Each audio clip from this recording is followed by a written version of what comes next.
Delegations from Iran and the US arrive in Islamabad for ceasefire talks. Iran sets preconditions for negotiations to start, while Lebanon's food security crisis deepens. The world is watching Islamabad as high-level delegations from the United States and Iran arrive for ceasefire talks.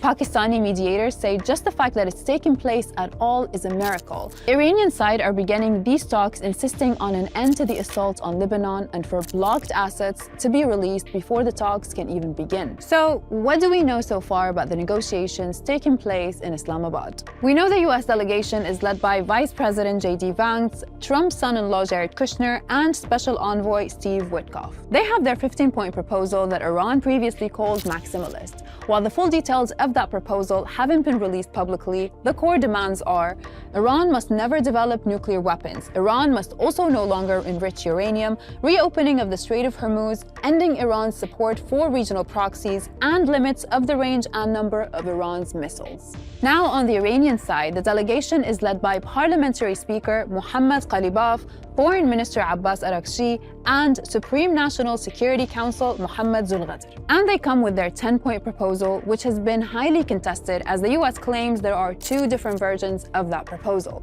And the core demands are: US must end aggression on all fronts, lifting of sanctions, release of Iranian frozen assets, recognition of Iran's control over the Strait of Hormuz, and withdrawal of US forces from the region. And who's mediating in Pakistan? That would be Prime Minister Shahbaz Sharif alongside Foreign Minister Ishaq Dar and Army Chief Asim Munir. And just before setting off to Islamabad, J.D. Vance signaled he was optimistic for a deal. The most immediate issue is the Israeli assault in Lebanon. Under increasing pressure, Israel and Lebanon have agreed to direct talks in Washington, D.C. on Tuesday. However, Israel says negotiations will be about relations with Lebanon, and it will not discuss ceasefire with Hezbollah. In one of the latest Israeli attacks, killed 13 people in Nabatiyeh. They were reported to be state security personnel. And there's been a wave of bombing across southern towns, including in the village of Ait al-Shab. Hezbollah has announced more than 50 operations targeting Israeli troops and has responded with a barrage of rockets into northern Israel. Israeli forces have now killed almost 2,000 people in Lebanon since the war began, and a humanitarian crisis is deepening.